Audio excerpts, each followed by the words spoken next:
Hello, welcome back. We are back, This is Kenshin 1913, and I'm Ghosty Films.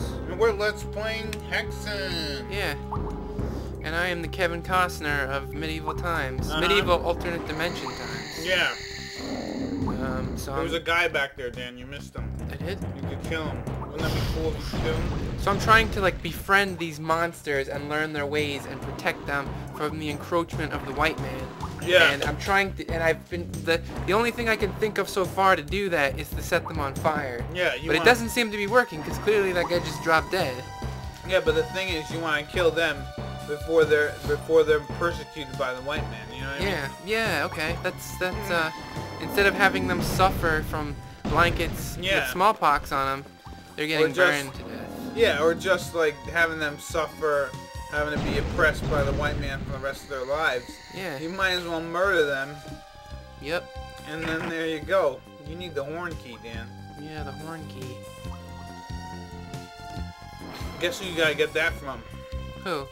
Louis Armstrong. You gotta pry it from his cold dead hands. Really? Yeah. Alright. You're talking about the saxophone horn, right? Yeah. Yeah. I'm picking up what you're putting down. Yeah, so the horn key. Hear what you're saying. I'm going down this way into the... I'm gonna go meet Gollum down here in the dark. No. Is he looking for his precious, Dan? I think so. Let me ask you this, Dan. Are you gonna go see that new Hobbit movie when it Probably comes out? not. Why, you didn't like Lord of the Rings? It was okay. Not really my favorite. So is that your noise when you don't know what's going on? You just go. Pretty much.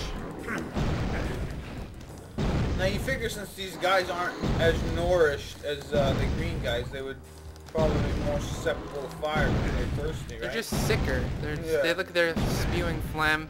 Yeah. Green phlegm is not good. Yeah, it means you have like a sinus infection from what I hear. Yeah, you want to go to the doctor and check that out.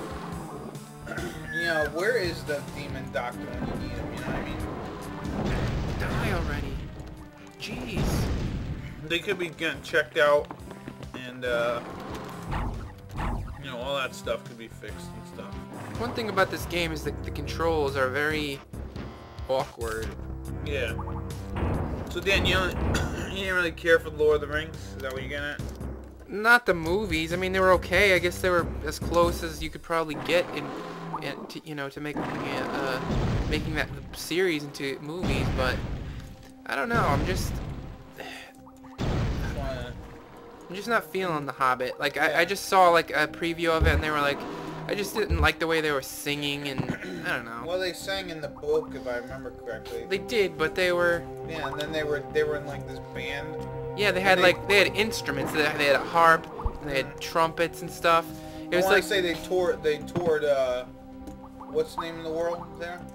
Middle Earth. Yeah, they toured Middle Earth, and they were swooning women like crazy. Yeah. I remember that. The dwarven ladies went crazy for them. They were singing and dancing. Yep. They signed them to like a 3 record contract. It was pretty intense.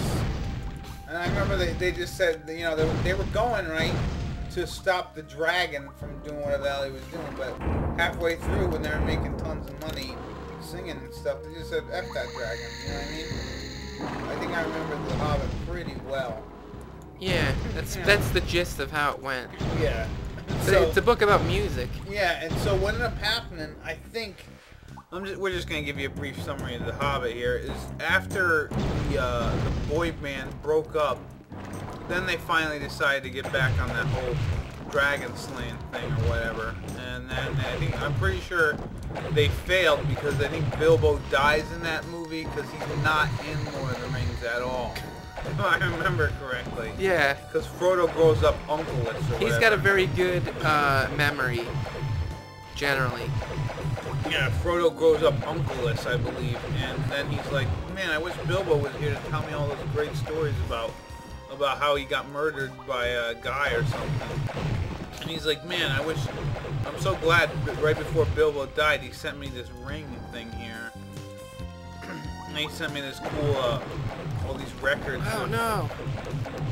He sent me all these records of when he was like a singer with the dwarf band, and he was like... Because Lord of the Rings, if I remember correctly, was all about Frodo's attempt to, you know, He was trying to become a following singer his footsteps. as well, and it just didn't work because he had a whole different group of people with him, and they weren't all dwarves. Because as we know, dwarves are probably some of the best musicians out there.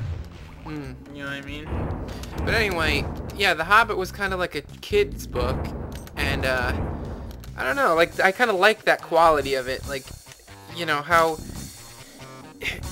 like it's such like the story is, it's like a cozy story that you would read next to a fireplace or something, and I don't know, I'm not sure if I like the whole making it into a movie thing.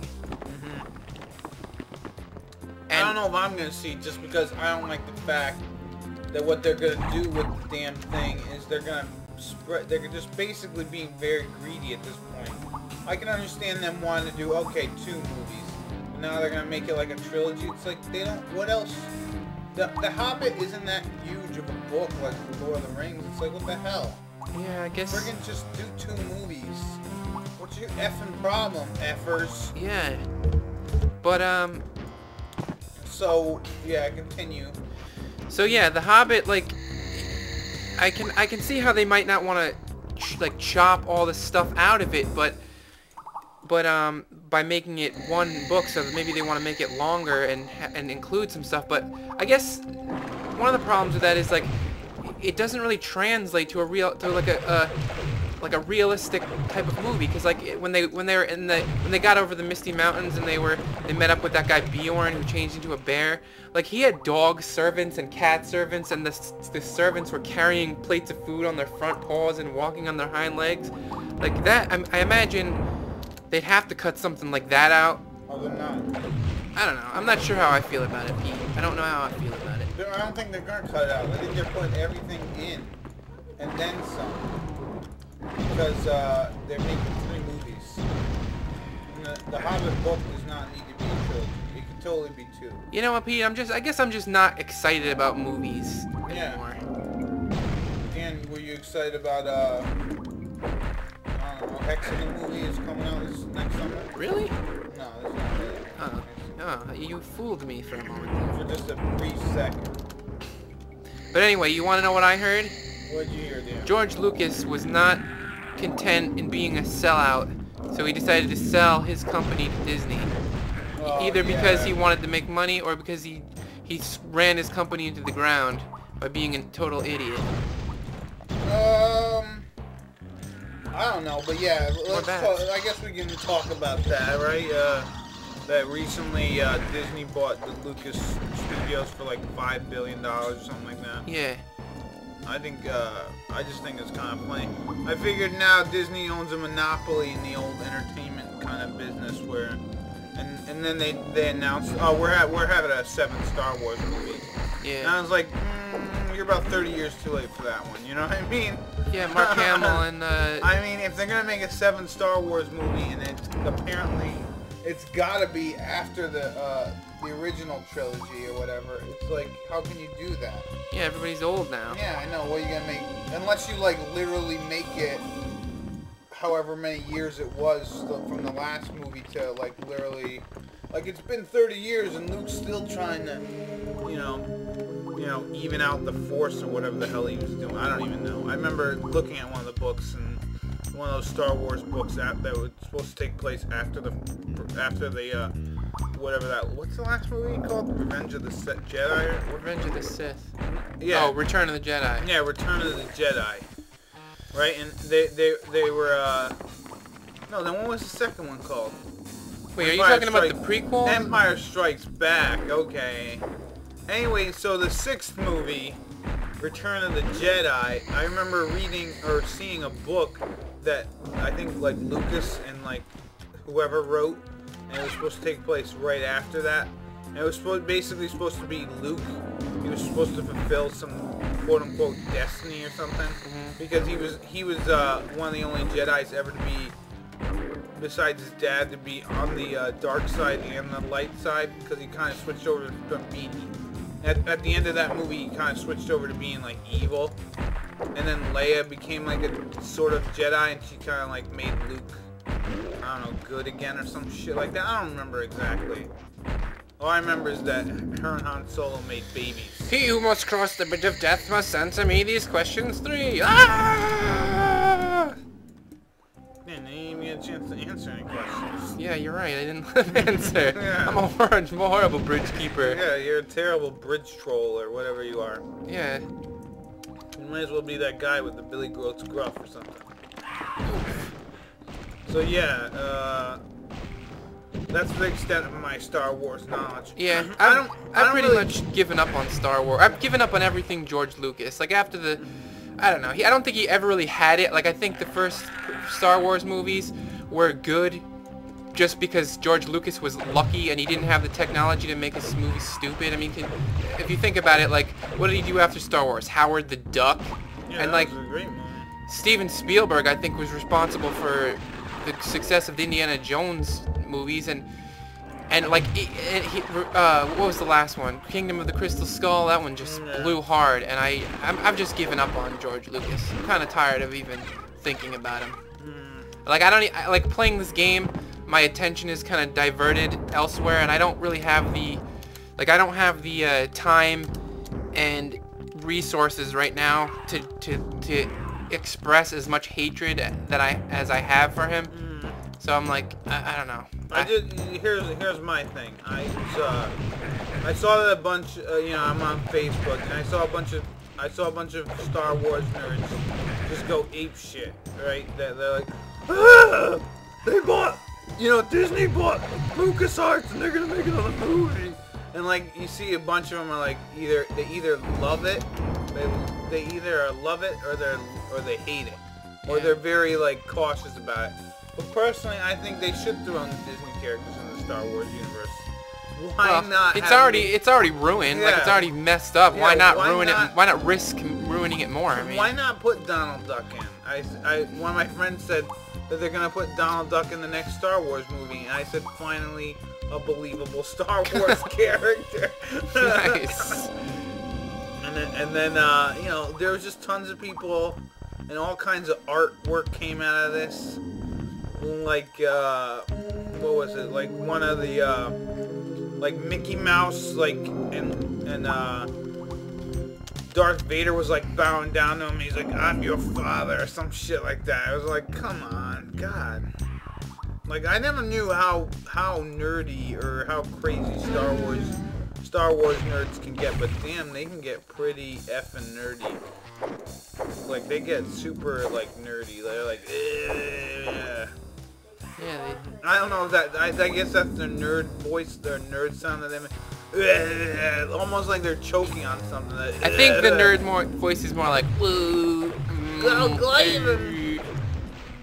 What's down there? Like lately, I've been reading The Onion again. Yeah. And they had a headline when they found out that the Star Wars was bought by Disney, and they said that a weird couple has sex again due to the thing, and it was just like two fugly people. It was pretty hilarious. The Onion is pretty great. But yeah, just I don't know. I just think I mean, I don't know what the hell I think. I don't. You know what? I don't care one way or the other. Yeah, I guess that's kind of how I feel. I think that's what it is. Like I'm not a person who loves Star Wars. I like it. Alright, I'm not gonna lie, but I'm not gonna be like, the fucking best series ever, fucking Star Wars, I love it. And I'm just gonna be like, Star Wars is alright, you know what I mean? So it's not like oh, there you go, 1/6 of the puzzle. What is the deal, Dan? 1/6 of the puzzle? When did this game become a puzzle game? It was. That's what it would do, and that's what the 7 Portals did. Yeah, but Dan, when did this turn into a game of like Trivia Pursuit?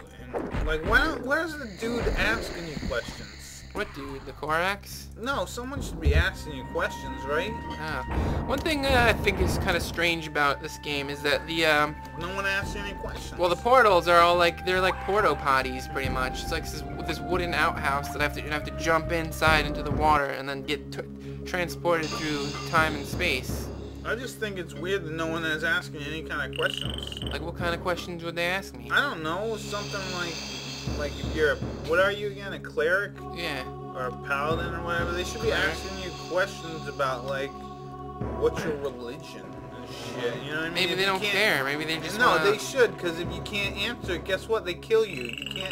You can't even answer something simple as, like, what religion are you because you're a cleric, or like... I worship Sargon's lore, Pete, yeah, remember? and if, like, you're the barbarian, they should ask you, like, how much you bench. And if he can't answer that, then you know what? He should be dead. And then, what's the other one? The wizard? Yeah. If they can't tell you what, like, your highest mana points are or whatever, then they kill you, you know what I mean? Like, if you think about these questions, Dan, you know, there should be, like, an old wise guy walking around just randomly asking you questions. And if you answer them correctly, you'll get, like, a secret or something. Pete, I think you're missing the point of this whole game. What's that? I think I think you killed the wise guy anyways, even if he wasn't around. I probably just hit him over the head with a thingamajig. Yeah. Wait a minute, I think I know what I'm missing. Because those thingamajigs can be pretty friggin' heavy. And they can totally smash your brain in. Anyways, Dan, I think we should stop here, right?